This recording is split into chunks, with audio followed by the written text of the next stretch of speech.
안녕하십니까. 제3의 시선입니다.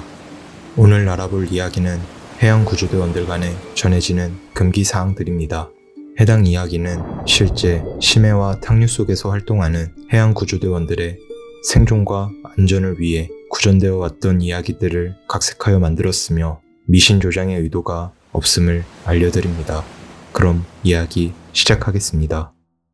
물속에서 실종자를 발견했을 때 주위에 혼자라면 무전이나 육성어로 시신을 찾았다는 직접적인 단어 사용을 금합니다. 억울한 망자가 자신의 죽음을 깨닫고 대원에게 들러붙는 것을 막기 위함입니다. 발견 시 망자는 시신이 아닌 다른 언어로 지칭해야 합니다. 출동 전날, 밤이나 당일, 가족 혹은 동료와 다투거나 감정적인 앙금을 남긴 채 물속에 들어가는 것을 금합니다. 압도적인 고립감 속에서 분노와 우울감이 걷잡을 수 없이 증폭됩니다. 마음이 불편한 자는 물속에서 진짜 지옥을 만나며 바다는 그 빈틈을 파고들어 생사를 가릅니다. 처참한 사고 현장 수습을 마치고 육지나 배 위로 올라온 직후 방금 자신이 빠져나온 검고 깊은 물속을 다시 뒤돌아보는 행위를 금합니다. 넓은 바다와 시선이 마주치는 순간 죽음에 대한 공포와 망자에 대한 죄책감이 발목을 잡습니다. 뒤를 돌아본 대원은 다음 출동 시 물에 들어가는 것 자체를 두려워하게 될 것입니다. 조류가 강한 수역에서 가라앉지도 휩쓸리지도 않은 채 기둥처럼 꼿꼿하게 서 있는 익사체를 발견한다면 즉시 시선을 바닥으로 내리고 우회하십시오. 축 늘어진 시신이 강한 조류를 버티며 수직으로 서 있을 수는 없습니다. 그것은 부력이 아니라 무언가가 시신의 발목을 꽉 쥐고 미끼처럼 세워둔 것입니다. 시신을 확인하기 위해 다가가는 순간 바닥에 그것은 시신을 놓아버리고 새로운 사냥감인 당신의 발목을 잡고 놓지 않을 것입니다. 야간 수중 탐색 중 랜턴 불빛 끝에서 구명조끼에 걸쳐 떠있는 사람을 발견하더라도 그의 자세가 기괴하게 팔만 움직이고 있다면 절대 혼자서 다가가지 마십시오. 발버둥 치는 익수자는 살기 위해 본능적으로 다리를 강하게 차게 되어 있습니다. 다리는 축 늘어진 채 팔로만 기괴하게 허우적거리는 그것은 사람이 아니라 구명조끼에 매달린 시신의 하반신을 무언가가 밑에서 잡고 조종하며 대원을 유인하는 미끼일 뿐입니다. 수중 탐색 중 훼손된 시신에서 떨어져 나온 귀금속이나 유품을 발견하더라도 절대 개인적으로 탐을 내어 손에 쥐거나 챙기면 안 됩니다. 그 물건에는 이미 어둡고 차가운 심해의 채취가 배어 있습니다. 그것을 당신의 품에 넣는 행위는 그것들에게 스스로의 위치를 알리는 추적기를 단 것과 같습니다. 수면으로 상승하는 내내 보이지 않는 수많은 손들이 당신의 오리발을 향해 뻗어올 것입니다. 수중에서 찾은 실종자나 인양물을 조류에 잃어버릴까봐 절대 자신의 몸과 밧줄로 직접 연결해서는 안 됩니다. 망자와 생명줄을 공유하는 순간 바다는 두 명의 몫을 원합니다. 돌발 하강조류나 장애물에 시신이 걸리면 그 엄청난 무게가 잠수부를 순식간에 심해로 끌고 내려갑니다. 직접 연결이 아닌 반드시 장비를 이용하거나 동료와 함께 작업하십시오. 패닉에 빠진 익수자에게 구조 튜브 없이 정면으로 다가가는 것을 절대 금합니다. 만약 익수자에게 붙잡혔다면 같이 발버둥 치며 수면으로 올라가려 해선 안 됩니다.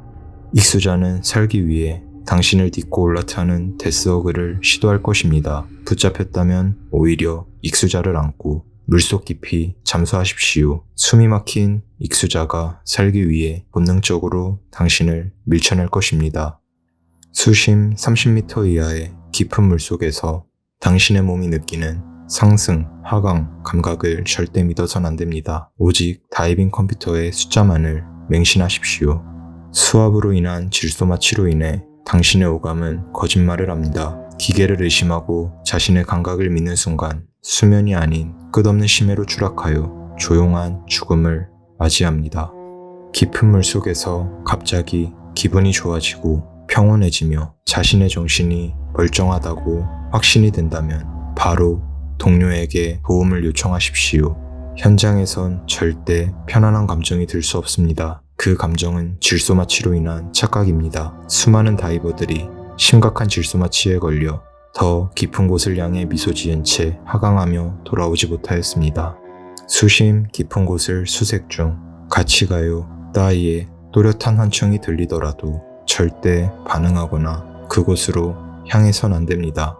수중에선 오로지 대연과의 수중 통신 장비를 이용하세요. 일체의 잡음 없이 직접 머리로 전달되는 그 목소리는 산자의 소리가 아닙니다. 시야가 확보되지 않은 댐이나 수조 안에서 배관 구멍이나 균열 근처에는 절대 접근하거나 벽에 손을 짚어서는 안 됩니다. 엄청난 압력차가 발생한 구멍에 빨려 들어가는 순간 수천 킬로그램의 압력이 당신의 몸을 수중벽에 박제해버립니다. 동료가 당겨도 빠지지 않으며 산소가 고갈될 때까지 꼼짝없이 죽음을 기다려야 합니다. 시야가 0인 탕류 속에서 몸이 무언가에 얽혔을 때 당황하여 나이프를 빼들고 마구잡이로 휘두르며 자르는 행위를 절대 금기시합니다. 보이지 않는 상태에서 잘려나가는 것은 수초가 아니라 당신의 산소 수이거나 동료와 연결된 로프일 확률이 높습니다. 시야가 확보되지 않은 바닥에서 수색할 때 오리발로 진흙이나 뻘을 강하게 차는 행위를 엄격히 금합니다. 수십 년간 가라앉은 진흙이 폭탄처럼 터지는 실트아웃이 발생합니다. 방향 감각을 완전히 상실하게 되며 생매장된 것과 같은 극도의 공포 속에서 위가 아닌 바닥을 파고들다 사망하게 됩니다. 깊은 물속에서 공기 공급에 문제가 생겨 패닉에 빠진 동료가 당신의 호흡기를 사납게 뜯어낼 때 살기 위해 호흡기를 빼앗기지 않으려 몸싸움을 해선 안 됩니다. 광기에 질린 자와 물속에서 싸우면 둘 다 죽습니다. 순순히 호흡기를 내어준 뒤 뒤로 물러나 당신의 예비 호흡기를 무십시오. 이성으로 광기에 굴복해야만 생존할 수 있습니다. 잠수 중 숨이 턱 끝까지 차올라 당장 출수해야 할 때 깊은 곳에 있는 목표물 요구조자를 보며 딱 한 번만 더 라는 유혹이 들면 즉시 모든 것을 버리고 상승하십시오. 당신은 귀신보다 무서운 바다의 저주, 물숨을 먹은 것입니다. 이 환청 같은 유혹에 홀려 욕심을 부리는 순간 바다는 당신을 놓치지 않을 것입니다. 출수 전 감압을 위해 수면 아래에서 대기하던 중 수면 밖에서 익숙한 목소리로 빨리 올라와 수색 끝났어 라고 다급히 재촉하더라도 절대 수면을 뚫고 나가지 마십시오. 베테랑 대원들은 감압 중인 다이버에게 어떤 위급 상황에서도 출수를 재촉하지 않습니다.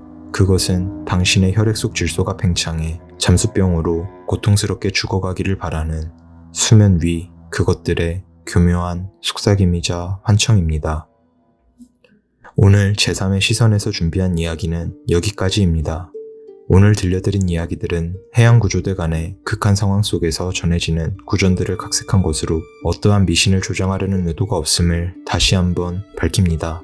가장 무서운 현장 속으로 가장 먼저 뛰어들며 우리의 일상을 지켜주시는 전국의 모든 구조요원 여러분의 헌신에 깊은 존경과 감사의 말씀을 전합니다. 늘 안전하시기를 진심으로 기원합니다. 시청해주셔서 감사합니다. 지금까지 제3의 시선이었습니다.